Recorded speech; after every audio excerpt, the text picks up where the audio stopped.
श्री वृंदावन धाम एकमात्र प्रेम ज्योति का प्रकाश है, सुविमल से सुविमल है, प्रोज्वल से भी प्रोज्वलतल है, माधुरी के अपार समुद्र से भी मधुरतर है, मादकता को भी उत्पन्न करने वाला है, महाप्रेम की सीमा है, समस्त सुखों का चमत्कारिक है। जितने भी सुख हैं संसार के समस्त सुखों को भुला देने वाला सुख श्रीधाम वृंदावन में वितरण हो रहा है। ये समझो श्रीधाम वृंदावन रस स्वरूप है, प्रेम स्वरूप है, पर निरपराध होकर के पूर्ण आश्रय लेकर वृंदावन धाम में रह जाओ, भजन करने की आवश्यकता नहीं, बिना भजन के सब कुछ हो जाएगा। आप करोगे नहीं, अपने आप होगा।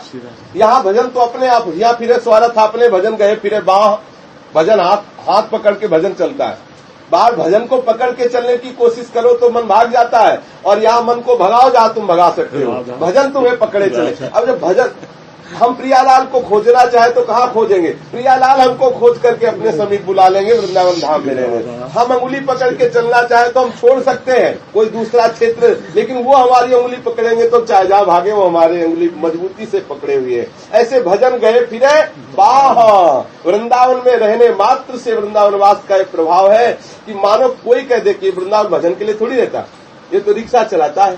तो रिक्शा चालक के मुख से हमने सुना है भगवत नाम कीर्तन करते हुए रिक्शा चला रहा है, और प्राय खड़े पूछते रहते हैं। यहाँ तो यही तो पूछेंगे कि राधा वल्लभ जी जाओगे कि बाकी बिहारी जाओगे कि रंगनाथ जी जाओगे कि राधा दामोदर जाओगे कि राधा रमण जाओगे कि निधिवन जाओगे कि सेवा कुंज, ये क्या हो रहा है? ये हो क्या रहा है? और यहाँ प्राय लोगों को हटाने के लिए राधे राधे राधे, ये सब क्या हो रहा है? भजन ही तो हो रहा है। और प्रायः वो रिक्शा चला रहा तो साधु महात्मा दिखाई देंगे, संतों का दर्शन, लताओं का दर्शन, नाम का कीर्तन, भगवत स्मरण। यहाँ तो भजन ही है, यहाँ तो भोजन भी भजन है, सब भजन ही भजन। यहाँ भजन करने के लिए चिंता थोड़ी करनी कि हाय वृंदावन में भजन नहीं हो रहा, यहाँ तो स्वाभाविक भजन में जीवन है। बस एक बात, निरपराध होकर वृंदावन वास करें। मधुर मधुर पूर्णो प्रेम पीयूष सिंधो धनमिद मतिरम्यम भाति वृंदावनाख्यम तदधि ललित गौरो श्याम धाम स्मरामः स्मर विवस किशोरो द्वंद्वमानंद कंदम। मधुर से भी सुमधुर पूर्ण प्रेमामृत समुद्र का घनीभूत स्वरूप अति रमणीय ये श्रीधाम वृंदावन प्रकाशित हो रहा है। जितनी भी मधुरता भगवत अवतारों की है, उन सब भगवत अवतारों में श्री कृष्णावतार महामधुर है। उन श्री कृष्णा अवतार की लीलाओं में भी श्री वृंदावन धाम में निवृत्त निकुंजों में लीला हो रही है, सबसे मधुर है। पीछे सुन चुके हैं, सब अवतारों में श्रेष्ठ लीला श्री कृष्ण अवतार की लीला है। उनमें श्री कृष्ण अवतार लीला में जैसे द्वारिका लीला, फिर मथुरा लीला, फिर ब्रज लीला, फिर ब्रज में गोपी वृंदावन लीला, फिर गोपी वृंदावन से भी निवृत्त निकुंज वृंदावन की लीला, ये महासुमधुर रसमयी है। इसमें प्रेम विवश होकर के आनंद कंद सुललित गौर श्याम श्री युगल किशोर के हम दर्शन कर रहे हैं। श्री प्रबोधानंद जी कह रहे हैं श्रीधाम वृंदावन में हम आनंद में विह्वल प्रिया प्रीतम के दर्शन कर रहे हैं।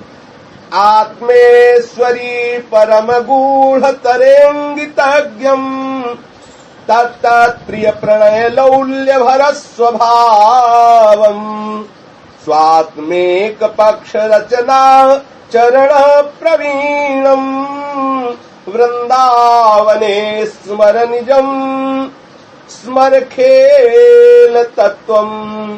श्री वृंदावन में आत्मेश्वरी अर्थात प्राणेश्वरी श्री राधा किशोरी के परम गूढ़ इंगित को समझने वाले, श्री प्रियाजू के गूढ़ इशारे को समझने वाले। जब परस्पर युगल सरकार में गूढ़ इशारे होते हैं तो परम चतुर सखियां भी नहीं समझ पाती। ऐसे जब कोई विशेष गूढ़ इशारे होते हैं ना, तो ऐसे गूढ़ इशारे होते कि सहचरियां भी न समझ पावे कि इस समय प्रिया प्रीतम की परस्पर क्या वार्ता हो रही, क्या इशारे हो रहे। बोले आत्मेश्वरी प्राणेश्वरी श्री किशोरी जी के परम निगूढ़तर इंगित इशारे को समझने वाले कौन? श्री लाल जी। ऐसे ऐसे इशारे प्रिया जी के होते हैं परम चतुर प्रिया जो है, अति चतुर शिरोमणि है स्वामिनी जो। कभी कभी ऐसे इशारे होते हैं जो सहचरिया भी न समझ पाए, कभी कभी ऐसे स्थान में प्रिया प्रीतम रसमयी वार्ता करते जहाँ एक भी सहचरी आसपास नहीं होती, तो ऐसी जगह जाने के लिए प्रियाजू जैसे इशारा करते तो लालजू ही उस इशारे को समझ सकते हैं। ऐसा आता है वाणियों में, 42 लीला में जैसे आता है कि वैसे तो सहचरिया चकोर की भांति प्रियालाल के दर्शन, पर कई कई जगहें ऐसी हैं जहाँ एक भी सहचरी नहीं, केवल प्रिया प्रीतम स्वच्छंद रूप से रस विलास कर रहे हैं, क्रीड़ा परायण है, ऐसा वर्णन आता है।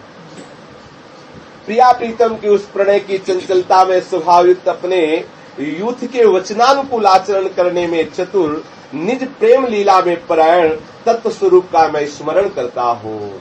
जो अपनी ही लीला, देखो जगत में जो स्त्री पुरुष संबंधी आकर्षण है ये काम लीला है, भले तुम महान प्रेम लीला के नाम से संबोधित करो, ये काम लीला है, क्योंकि यहाँ देह भाव को लेकर ही संबंध हुआ है। यहाँ देह भाव को, मैं पुरुष हूँ और आप स्त्री हैं, आप स्त्री हैं मैं पुरुष, ऐसा जो भाव है इसे देह भाव कहते हैं। और देह भाव से युक्त जो भी संबंध है उसे काम संबंध कहते हैं। काम का तात्पर्य एक ही इंद्री का विषय नहीं, सर्वांद्री विषय को ही काम कहते हैं।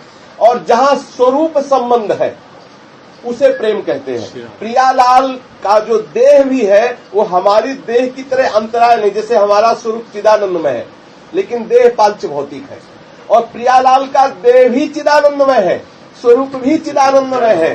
तो रामचरितमानस में आता है, चिदानंदमय देह तुम्हारी विगत विकार जान अधिकारी, आपका शरीर चिदानंदमय है, ऐसा विकार रहित महापुरुषी अधिकारी पुरुष ही जान पाते हैं कि आपका शरीर चिदानंदमय है।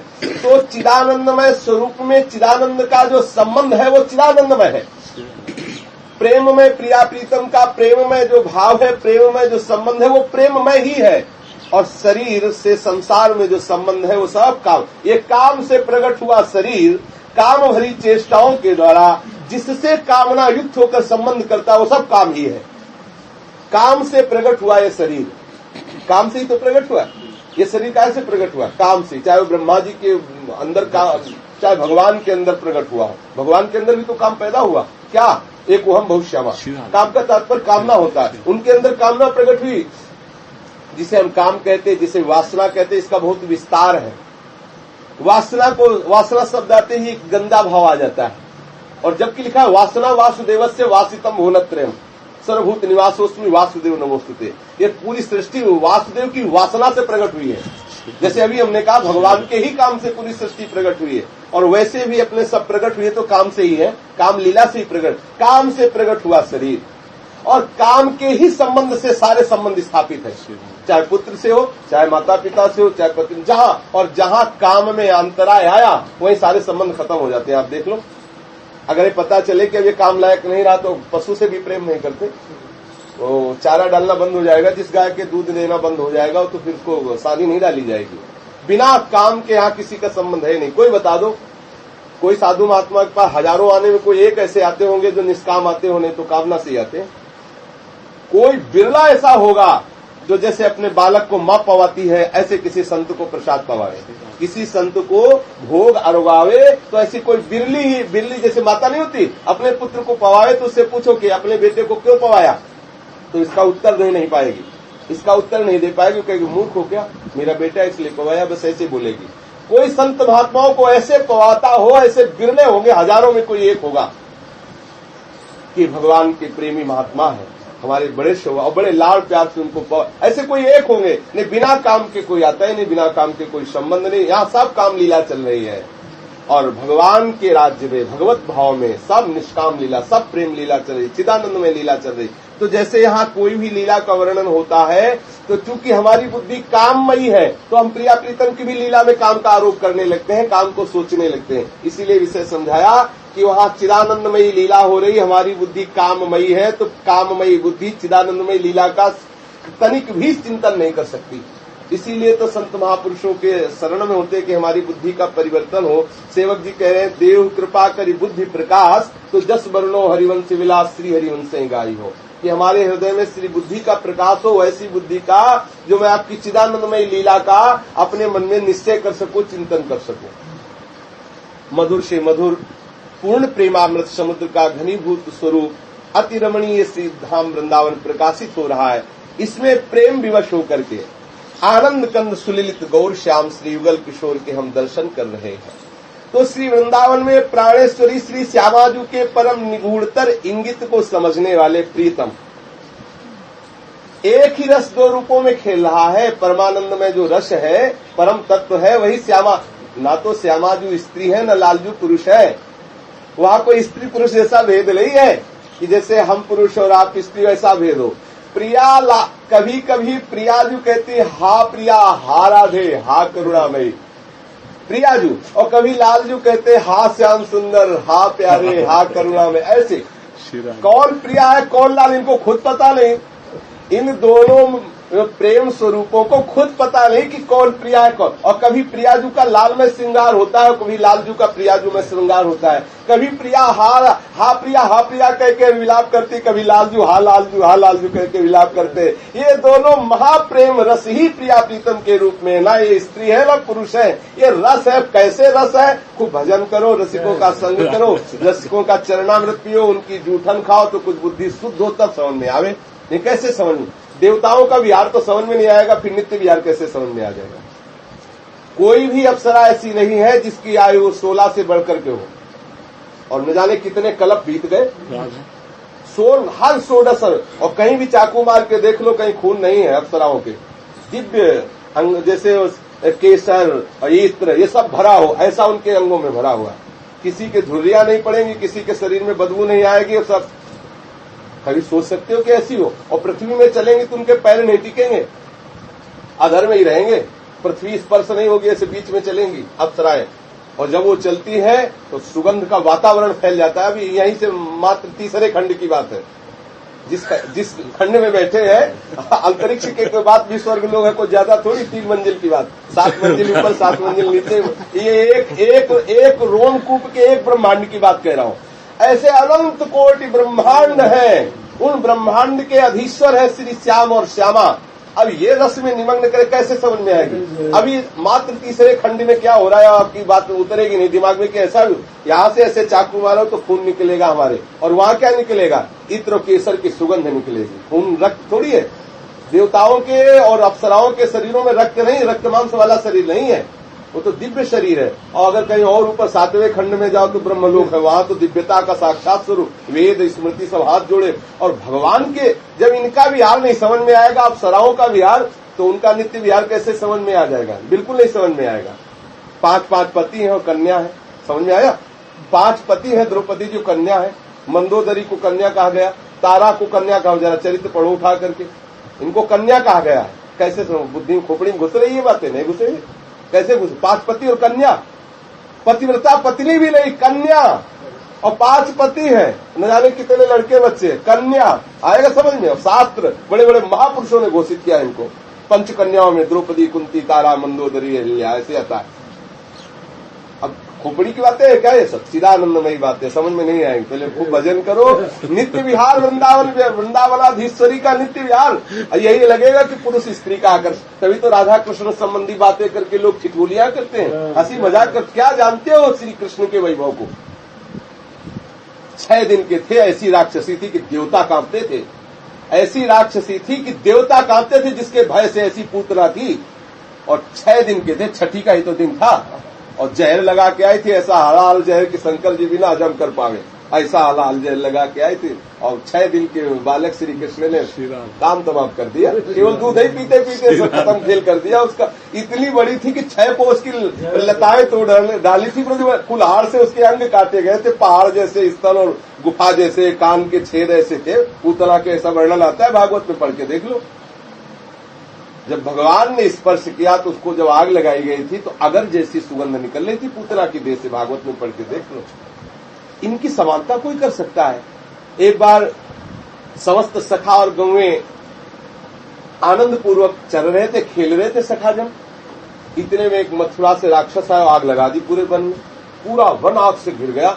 सबने पुकारा, हे श्री कृष्ण। तो भगवान श्री कृष्ण की दृष्टि, अभी बाल गोपाल ही है, उनका सब लोग आंखें बंद कर लो। सबने आग को पी लिया, आग को पी लिया। ठाकुर जी ने आग को पी लिया। आप पी के दिखाओ। 50 ग्राम कंडे कोयले को आग में करके रख के देखो। 50 ग्राम कोयले को आग में करके लाल रख के 1 सेकंड रख के देखो, जब आदमी तुम्हारी दुर्दशा हो जाएगी। उन्होंने आग को पी लिया। अभी बाल गोपाल आग को पी लिया। छठवें दिन शहद चटा दिया जाए तो मरणासन में हो जाओगे, और की तो बात चले। कस के एक बोतल शहद चटा दिया, वो जहर पिलाने आई थी तो उसको परम पद प्रदान कर दिया।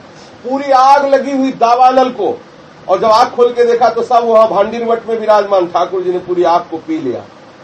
छोटा सा सांप देखते तो हलचल हो जाती। 105 फड़ थे और ऐसा जहर था कि जरा सा आचमन कर लिया था, गौओं ने ग्वाल वालों सब पधार गए थे। मार मार के अपने पैरों की और हाथों की थपेड़ से तो उसके होश खराब हो, ऐसा नाचे कि भगवान शंकर भी वाह करके फूलों की वर्षा कर रहे थे कि हम तो अपने को बड़े तांडव में प्रवीण समझते हैं, लेकिन आज नाक के ऊपर तांडव करके आपने तो आश्चर्य कर दिया। श्री कृष्ण के ऊपर पुष्पों की वर्षा कर रहे। कौन इनकी होड़ कर सकता है? सच्चिदानंद में भगवान और कहाँ जीव। राधा कृष्ण संबंधी प्रेम विलास की बातें करके लोग ऐसा गंदा भाव प्रकट करते हैं कि लगता है कि इनकी क्या दुर्दशा होगी, इन जीवों की क्या दुर्दशा हो। अरे प्रिया प्रीतम कोई स्त्री पुरुष है, महाप्रेम रस स्वरूप है। जब तक संत महापुरुषों की चरण रज का सेवन नहीं होगा, संतों का जूठन नहीं खाओगे, संतों का चरणामृत नहीं पियोगे, संतों का सत्संग नहीं करोगे, तब तक बात समझ में आने वाली है। चाहे जितने माला घुमा लो, वहां तुम्हारी चित्तवृत्ति पहुंच ही नहीं सकती जब तक। कहा स्पष्ट कहा है रघुगण से कि ना तो तपस्या से, ना तो घर गृहस्थी के सारे धर्म पालन करने से, न सूर्य चंद्र अग्नि आदि की उपासना करने से, न वेदों का स्वाध्याय करने से, न यज्ञ करने से। ये जो मैं तुम्हें ज्ञान बता रहा हूं, ये ऐसे प्राप्त रघुगणित तपसा न याति न चेज्जया न निरूपणा गृहाद्वा न छंदसा नैव जलाग्नि सूर्यो बिना महत्पाद रजोभिषेकम। बिना महापुरुषों की चरण रज से जब तक अभिषिक्त शरीर नहीं होगा, तब तक प्रेम रस प्राप्त नहीं होगा। उतार करके कपड़े और परिक्रमा मार्ग में रोज लोटा करो। सुबह तो बालू भी आ गई, कौन लोटता है इतने लोगों में? लोटता है कोई? थोड़ी देर कपड़ा उतार के और नीचे के कपड़ा पहन के और सब लोटो रज में लगा के पूरा शरीर। और अभी देखो, अभी लगा के देखो आपके चित्त में क्या होता है। एक नवीन स्फूर्ति, नवीन बिजली धारण दौड़ जाएगी पूरी बिजली। वृंदावन में तो ऐसे ही रहना, खूब रज लगा करके रहना चाहिए। वृंदावन में स्नो पाउडर की जरूरत नहीं, रज लगाओ, इसी से आनंद आए। जो सुख होत भक्त घर आए, सो सुख होत नहीं बहु संपत्ति, बांधहि बेटा जाए। बोले यदि हमारे घर में कभी भक्त पधारे तो हरिराम व्यास जी कहते हैं वो जो सुख होता है वो बिल्कुल निर्धन पुरुष को महान संपत्ति मिल जाए तो उसको वो सुख नहीं होगा जैसा संत के पधारने पर सुख होता है। जिसके कभी बेटा न होता उसके बेटा हो जाए बांध को, तो जैसा उसको सुख होता है वो सुख नहीं प्राप्त होगा उसको भी जो संत के घर आने पर सुख प्राप्त होता है। कौन सा सुख संतों के घर आने पर प्राप्त होता है? अब देखो, संत घर आते हैं तो तुम्हारी भ्रकुटी चढ़ जाती है या तुम्हारे हृदय में ऐसा उल्लास होता है जैसे मेघ को देखकर मोर नाचते, ऐसे मन नाच पड़े कि आज भाग्य खुल गए, भगवान के पार्षद आए हैं, भगवान के भक्त आए हैं। ऐसा बोले सब सारे पाखंडी हैं, सब कुछ है, ऐसे लोग बोलते हैं। बोले पड़े क्या मिलेगा तुम्हें? घोर नरकों की यात्रा होगी, ये भगवान के पार्षद है। अच्छा, माना कि किसी संत के द्वारा ऐसी कोई क्रिया कभी कही, हम संत ही मानते हैं, हमारी दृष्टि में क्या सब भगवान की लीला है। अरे रिमोट यहाँ से दबाया जा रहा है, जैसे तो फिल्म तो वहाँ टीवी में बदलेगा, सीन नहीं बदलेगा। रिमोट तो सीधे रिमोट वाले को पकड़ो, टीवी को मार थप्पड़ लगाने की क्या जरूरत कि तू समाचार नहीं सुनाएगी, तू रामलीला दिखाएगी। अरे उसको थप्पड़ मारने की पीछे पीछे देखो, जहाँ से रिमोट दबाया जाए उसको बोलो, वो अपने चैनल बदलेगा, रामलीला आ जाएगी। जो तो सबके चैनल का जो रिमोट है उसी ठाकुर जी के पास है। पूरे विश्व ब्रह्मांड अनंत जीवों की पिक्चर को बदलने के लिए उनके पास रिमोट है। जिसकी दृष्टि कारण पे होती है वो कभी असंतुष्ट नहीं होता, और जिसकी दृष्टि कार्य पे होती है वही अज्ञानी जीव है। हम कार्य देखते हैं, इसने ऐसा किया, लेकिन कारण पे जाओ, इसने ऐसा क्यों किया? कराने वाला तो कोई है। जब कराने वाले पे दृष्टि जाएगी, हाँ, प्रभु आज्ञा जही का जस आहई, सोते ही भाती रहे सुख लहई। अक्रूर जी को जब भगवान श्री कृष्ण ने भेजा धृतराष्ट्र के पास कि पांडवों के साथ ऐसी अनीति मत करो, उपदेश दिए, तो अक्रूर जी के उपदेश सुनकर के धृतराष्ट्र जी हंसे। बहुत बड़े ज्ञानी महात्मा धृतराष्ट्र जी, कोई साधारण नहीं है। जो लोग कहने लगते हैं आजकल टीवी देखे कि अरे धृतराष्ट्र यो अंधा बड़ा ऐसे नहीं, महात्मा है धृतराष्ट्र जी, भगवान व्यासदेव जी के द्वारा प्रकट हुए हैं। ऐसे वैसे महापुरुष, इतने बड़े बलवान हैं कि भीम को ऐसे ऐसे मरो, ऐसे ऐसे पीस। जिस समय पूरा युद्ध संपन्न हुआ तो उन्होंने युधिष्ठिर ने प्रणाम किया, तो युधिष्ठिर ने कहा कि ताऊ जी क्या आदेश है? बोले एक बार भीम से गले लगना चाहते हैं।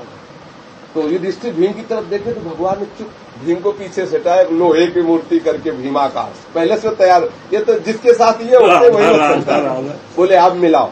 युधिष्ठिर जी ने कहा कि ताऊ जी भैया भीम आपके समीप आ रहे हैं, ऐसे ऐसे करके जेब लगाया, मारा, लोहे की मूर्ति चूर चूर हो गई, इतने बलवान थे। अगर साक्षात भीम होते तो ककड़ी की तरह फाड़ के फेंक देते, इतना बल और इतनी बुद्धि थी कि आंखों के अंधे थे, लेकिन समस्त शास्त्रों का ज्ञान था। बड़े बड़े महात्माओं से बैठ के सत्संग करते थे, ऐसे ऐसे थोड़ी थे धृतराष्ट्र जी, ये कोई साधारण पुरुष थोड़ी है, ये महात्मा है, साक्षात भगवान व्यास देव जी के वीर से प्रकट हुए महापुरुष है। ये और पांडु और श्री धर्मराज का स्वरूप विदुर जी, तीनों महात्मा इनसे प्रकट हुए हैं। हम वो बात बताना चाहते जो धृतराष्ट्र जी बोले। जब अक्रूर जी पूरा समझा गए तो हंसे और बोले अक्रूर जी तुम्हारी बात हमारे हृदय में ऐसे लगती है जैसे आकाश में बिजली एक क्षण चमकती है और अंतर्ध्यान में। मुझे लगता है श्री कृष्ण कुछ करवाना चाहते हैं, मुझे लगता है कि ये उनका बाहरी नाटक है कि सामने हमें भेज के उपदेश कराओ। वस्तुतः वो करवाना चाहते हैं, क्योंकि आपके उपदेश मेरे हृदय में प्रकाशित होते हैं, लेकिन एक क्षण बाद अंतर्ध्यान हो जाते हैं। ऐसा लगता है श्री कृष्ण कुछ करवाना चाहते हैं। श्री कृष्ण जब संधि के लिए चले तो द्रौपदी ने अपने केस खोल के सामने रख दिया कि आपके सामने अर्जुन ने प्रण किया था, इनका क्या होगा जो आप संधि कराने जा रहे हो? बोले हमारा बाहरी नाटक है।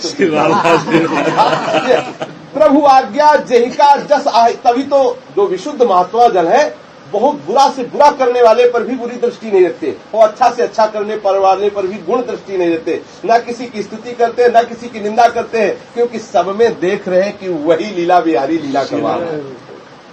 मान लो आतंकवादी मार रहे हैं, अब हार्ट अटैक कर दो, खत्म, फिर सब के सब मर जाएंगे। चलो औरंगजेब आक्रमण करते हुए मंदिरों को तोड़ते घूम रहा है, आप ही तो उसकी शक्ति के रूप में विराजमान है। अगर शक्ति ना दे तो एक मिनट में ऐसे करके मर जाए, खत्म हो जाए। सांस वायु रूप में यही तो चल रहे, दूसरा कौन है? समस्त अहम वैश्वानरो प्राणी नाम देह मास, समस्त देह के अंदर जो अग्नि शक्ति विराज यही तो है, वायु शक्ति विराज यही शक्ति जो भी है यही है। इन्हीं को पकड़ो, दूसरी तरफ दृष्टि मत डालो। हमें भगवत मार्ग में चलना है, भगवत मार्ग में चलना है। अगर तुम्हें नजर आ रहा है कि कोई दुष्ट है तो बस तुरंत पहुंचो कि इस दुष्ट में दुष्टता कहाँ से आई। भाई एक लोहा है जिसको पूजा में रखा गया, वो चौकोर करके हवन करने वाला बना नहीं जाता, और एक लोहा है जो बाण के फन पे आगे लगाया गया, सारा दोष कारीगर का है। अब वो लोहा क्या करे जो यज्ञशाला में है, और वो लोहा क्या करे जो उसमें बाण की नोक में लगा हुआ है? ये तो उसका चमत्कार है कारीगर का कि किसको कहाँ फिट कर दिया। ये पूरी सृष्टि भगवान के द्वारा रची हुई है। देखो ये परमार्थिक वार्ता है, अगर इसे संसारिक में घसीट के ले जाओगे तो इसका अर्थ दूसरा हो जाएगा। फिर क्या है, हमसे भगवान जो करवा रहे हैं हम कह रहे हैं तो हाँ ठीक है, इसके बाद नरक भी भोगो, तुम जूते भी खाओ, तो ये भी तो भगवान करवा रहे हैं, फिर उसका भी आनंद लो। ये परमार्थिक पुरुषों के लिए वार्ता है कि हमको अपनी दृष्टि ऐसी रख ली है कि सारा संसार प्रभु के द्वारा जो कर उमा दारू जो सित की नाई सब ही नचावत राम गोसाई। हम कोई बात अपनी मनमानी थोड़ी करते, नट मरकटियू सब ही नचावत राम खगेश वेद जस गाव। जैसे वो बंदर नचाने वाला होता है ना, बंदर नचाने वाला वो डंडा लिए रहता है, वो पूरा वैसे बोलता है, हाँ कैसे ब्याह करोगे, वो ब्याह की बात करता है, कैसे लातोगे, वो सारी बात। अब वो बेचारा क्या जाने, वो तो डंडा है ना, वो सब जनवा रहा है जैसे जैसा, और जहाँ कुछ थोड़ा ढीला पड़ता है तो धीरे से डंडा उठाता था, वो ऐसे ऐसे करके चल देता है। ऐसे पूरे जितने चराचर जीव है सब उसी बाजीगर के, सब जितनी भी डोरिया है। जब स्कूल पीरियड में थे तो गाँव में आते थे मनोरंजन कराने के लिए कठपुतली नचाने वाले, एक ही आदमी पर्दे के पीछे, एक ही आदमी और 10-20 कठपुतलियां सामने, और सबकी डोरी उसके हाथ में, पर्दे के पीछे से 10 आवाज बदलता था, वही चौकीदार, वही बादशाह और वही सब, और जो बोलता है वो सामने नचा के खड़ा करता। पीछे गए तो एक ही आदमी था, वो आसन में बैठा हुआ और सब डोरियों को नचा, ऐसे ये माया का पर्दा डाल के एक ही श्रीमान जी पूरे जो ज्ञानी महात्मा इस बात को जब पकड़ लिए ना तो हर समय आनंदित रहते। कोई अपमान करता है तो भी आनंदित करते हैं कि जो कठपुतली हमारे प्रति अपमान का बर्ताव कर रही, नचाने वाले ने इसको ऐसा भर के भेजा है। तो जब नचाने वाला जो मेरा मालिक है, मेरा प्रीतम, वो चाहता है मेरा अपमान, इसलिए मैं राजी हूँ। जिसमें तू राजी उसी में मैं राजी, इसलिए महात्मा लोग कभी नाराजी नहीं होते, महात्मा लोगों को कभी असंतोष ही नहीं होता। उनका हृदय कभी असंतुष्ट ही नहीं होता, क्योंकि उनकी दृष्टि कारण पे होती, कार्य पे नहीं होती है। जो सुख भक्तनि को चरणोदक पीवत गात लगाए। जो सुख भक्तों का चरणामृत पीने से और भक्तों का स्पर्श करने से होता है। ये देह तभी पवित्र होती है जब किसी संत का स्पर्श प्राप्त हो जाता है। कोई संत अपना कहकर हमें हृदय से लगा ले, कोई संत हमारा स्पर्श कर ले, किसी संत का चरणोदक पीने को मिल जाए तो बोले सो सुख सपने हूँ नहीं पहियत कोटिक तीरथ नहाए। जो सुख भक्तनि को चरणोदक पीवत गात लगाए। बोले समस्त विश्व ब्रह्मांड के करोड़ों तीर्थ करने से जो सुख नहीं मिलेगा वो भक्तों का चरणोदक पीने से मिल जाएगा। पर भक्तों का चरणोदक ऐसे थोड़ी सुलभ होता है। जब भगवान की बहुत कृपा होती है, असीम कृपा होती, मिलने पर भी वो ऐसे लेके फेंक देते हैं। हमने देखा संतों का मतलब बाबा जियों का चरण धोवन ऐसे फेंक देते हैं, पैरों का धोवन खिला रहे। विशेष श्रद्धा होगी तो हृदय आनंदित रहा है। आज हमारे कितने सौभाग्य उदय हुए। संतों सब भगवत चरणामृत तो मिल जाएगा। जाओ बिहारी जी राधा वल्लभ चट्ट मिल जाएगा, ऐसे जाओ ऐसे कहो। संतों चरणामृत मांग के देखो, किसी संत से चरणामृत दे दो तो जो संत है वो अपने आप कहें भैया हम तो अधम जीव है, पापी जीव, और खुद तुम्हारे पैर छूने की कोशिश, चरणामृत काहे बोलेंगे। हाँ, कभी ऐसी करुणा का संयोग बने, सब संतों को आदर से बुला के प्रसाद पवाने की वहां तो कृपाल संत जन फिर कृपा कर देते चरणामृत। जो चरणामृत का पान किया तो समस्त ब्रह्मांडों के तीर्थों का फल लघु हो जाता है संतों के चरणामृत के आगे। स्वप्न में भी वो सुख प्राप्त नहीं हो सकता जो संतों के चरणामृत से प्राप्त होता है। करोड़ों तीर्थ नहाने की जरूरत नहीं, जाने की भागने की जरूरत नहीं। और इसे संतों के चरणामृत वृंदावन में मिल जाता है। जिसको लेना हो तो मलुक पीठ चले जाओ, वहां बड़े बड़े संतों का चरणामृत रखा है। और टोपी कुंज चले जाओ, वहां संतों का चरणामृत रखा है। सुदामा कुटी चले जाओ, प्रार्थना करोगे, दैन्यता से मांगोगे तो संत भगवान बहुत रखा है चरणामृत, वो थोड़ा दे देंगे चरणामृत। सब जो संतों का चरणामृत अपने पास रखता है, संतों का चरणामृत पान करता है, तो कभी भी जीवन में ऐसा उसके हृदय में ना आवे कि हमें भगवत प्राप्ति नहीं होगी। कभी निश्चित उसको भगवत संतों का चरणा, और प्रायः भगवत चरणानुरागी जन इसको ऐसे रखते हैं जैसे औषधि, सुबह शाम जैसे नहीं, हर समय। अपने भी जीवन में चरणामृत का ही आश्रय है और कोई भक्त चरणामृत का ही आश्रय है, और चरणामृत ही जीवन है हमारा। हमारे पास और कोई भजन नहीं, कोई बल नहीं। भक्त चरणरत, भक्त चरणामृत और भक्त उच्छिष्ट यही इस माया पर विजय प्राप्त करवा सकता है। अगर इतना भी चरणामृत मिल जाए तो जीवन भर काम करेगा। रोज एक ढक्कन पियो फिर भी बढ़ेगा। कैसे? रोज पानी मिलाते रहो उसमें, और चरणामृत जीवन भर वो बना रहेगा। चरणामृत जरूर पान करो, कैसे भी मिले। अगर भक्तों का चरणामृत उसे मिल जाएगा। 20-25 हजार रुपए इकट्ठा करो, 25-30 हजार रुपया, और 100 संतों को, 150 संतों को बुलाओ और उनको भेंट और सब भोजन प्रसाद। तो कृपालु संतजन वो फिर ऐसे कर देते, ले दो, फिर अपना सब लेकर सबके धो के, और चरणा 25-30 हजार रुपए के मिलेगा 250 ग्राम। तो कीमती चीज है। हाँ, पर वो वृंदावन में सब जगह वो मिले ही। वृंदावन की धामों की ऐसी महिमा की यहाँ कृपालु संत है, कृपा कर देते हैं।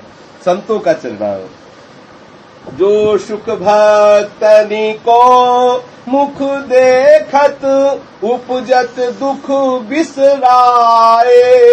सो सुख होत ना कामी कबहू कामिनी उर लपटाए। चाहे उर्वशी क्यों ना स्पर्श की जाए हृदय से, पर जो संतों का दर्शन करने से सुख प्राप्त होता है, संतों के स्पर्श करने से सुख प्राप्त होता है, वो चाहे जितनी सुंदरी उर्वशी आदि सराय क्यों न हो, हृदय से लगाने से वो सुख कभी प्राप्त नहीं हो सकता। पर ये वही अनुभव कर सकता है जिसके ऊपर संतों की कृपा है।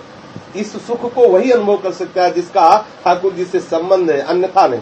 अन्यथा तो अगर संत का धक्का लगा, अंधे हो क्या, देख के क्यों नहीं चल, ये नहीं सोचे तुम्हारे भाग खुल गए, किसी तरह भी सही संत का स्पर्श तो हो गया, लेकिन ये वही अनुभव करेगा। अब एक बार ऐसा हुआ था, बिहारी जी के दर्शन करने गए थे, तो कोई, अब हम बिहारी जी के दर्शन करने निकले, साइड में कोई माता थी, एकदम धक्का ऐसे सामने से लगा, मतलब उसने संतों का संग किया हो, तुरंत दंडवत किया, हाथ जोड़ के खड़ी हो गई और कहा महाराज जी क्षमा करना, मेरे ने हमका लगा तो हमसे, बोले नहीं महाराज जी आप, मतलब इतनी दैन्यता पर लगा कि इसका संतों का, नहीं तो हमें आजकल तो पीटने में थोड़ी देर लगती। संसार का स्वरूप बड़ा विचित्र है।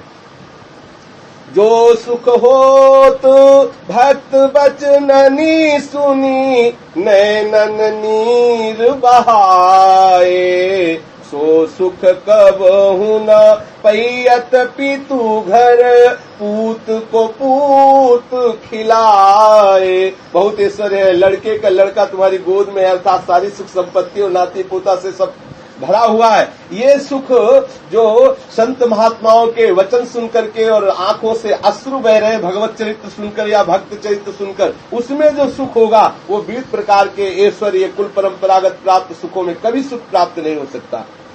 जो सुख होत मिलत साधुनी को छिन छिन रंग बढ़ाए सो सुख होत न रंक व्यास को लंक सुमेर ही पाए।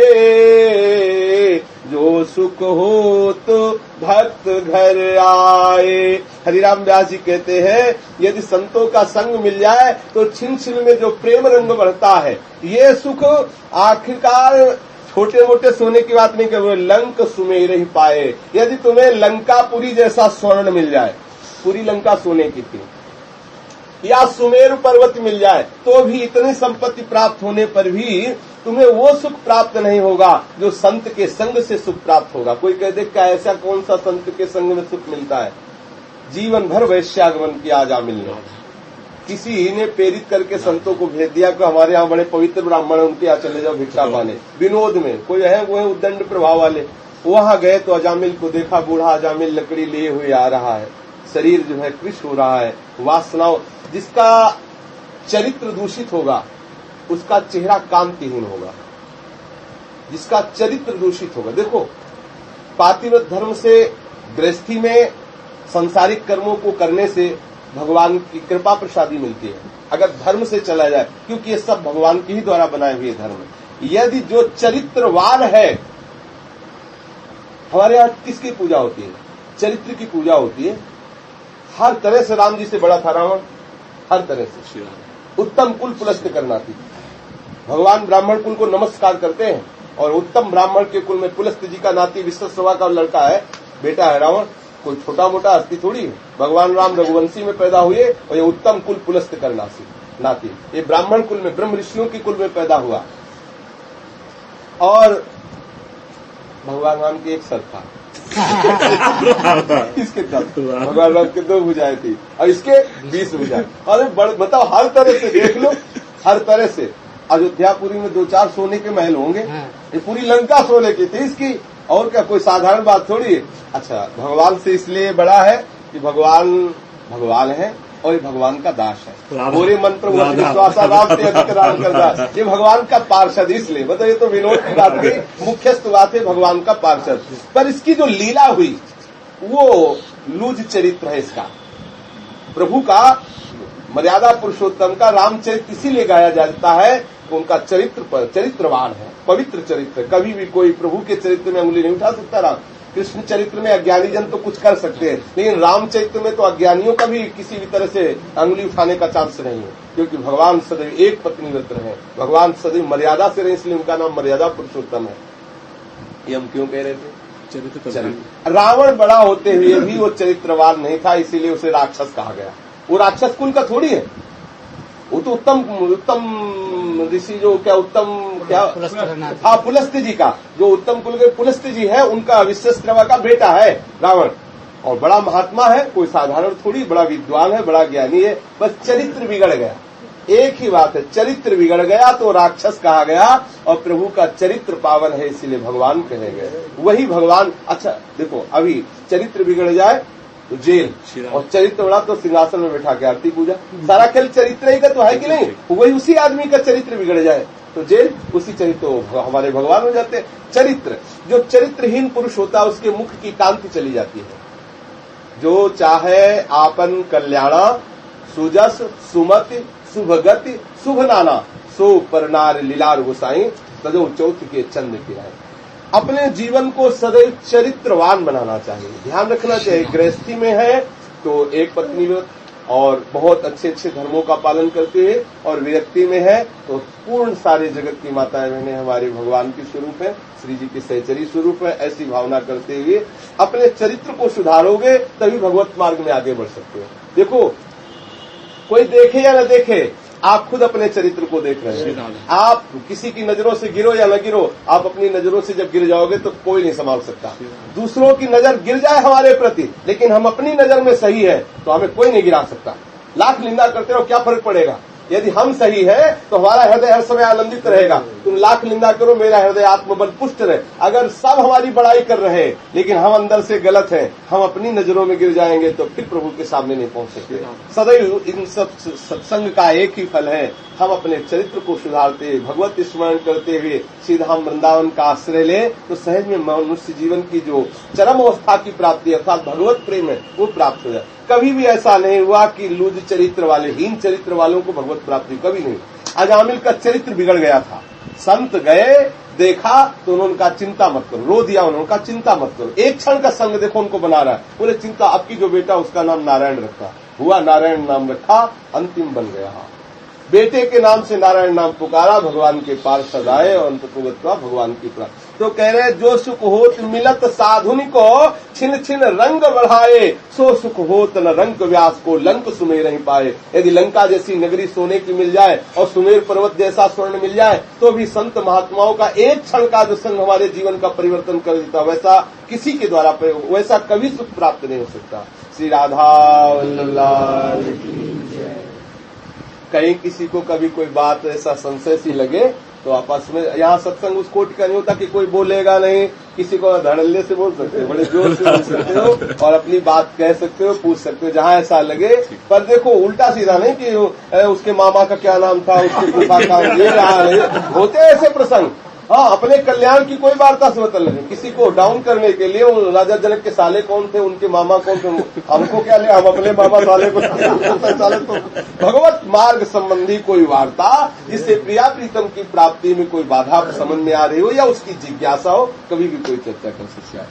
जय जय श्यामा, जय जय श्याम, जय जय श्री वृंदावन धाम। जय जय श्यामा, जय जय श्याम, जय जय श्री वृंदावन धाम। प्यारी श्यामा, प्यारो श्याम, प्यारो श्री वृंदावन धाम। प्यारी श्यामा, प्यारो श्याम, प्यारो श्री वृंदावन धाम। जय जय श्यामा, जय जय श्याम, जय जय श्री वृंदावन धाम।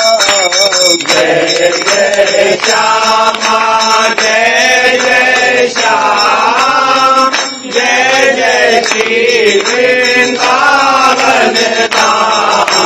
पावन राधे तेरो नाम, पावन राधे तेरो नाम। पावन श्री वृंदावन धाम, पावन श्री वृंदावन धाम। जय जय श्यामा, जय जय श्याम, जय जय श्री वृंदावन धाम। जय जय श्यामा, जय जय श्याम, जय जय श्री वृंदावन धाम। ये जोड़ी अंचल अभिराम, यह जोड़ी अंचल अभिराम।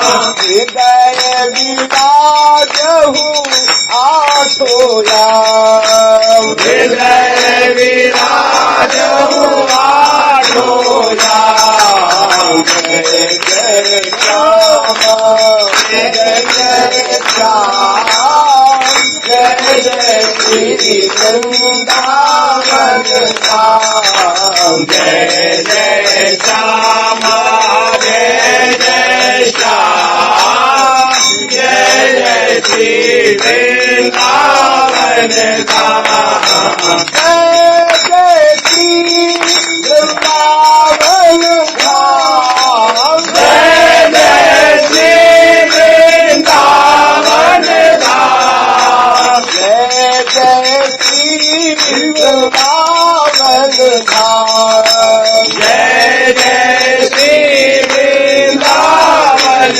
धाम, जय जय श्याम जय जय श्याम, जय जय श्री वृंदावन धाम, जय जय श्यामा जय जय श्याम, जय जय श्री वृंदावन धाम, राधा लाल की जय, श्री हरिवंश महाप्रभु की जय, श्री सेवगलू महाराज की जय, समस्त सहचरी वृंद की जय, श्री वृंदावन धाम की जय, श्री यमुना रसरानी की जय, समस्त संत हरि भक्तन की जय, श्री सद्गुरुदेव भगवान की जय, जय जय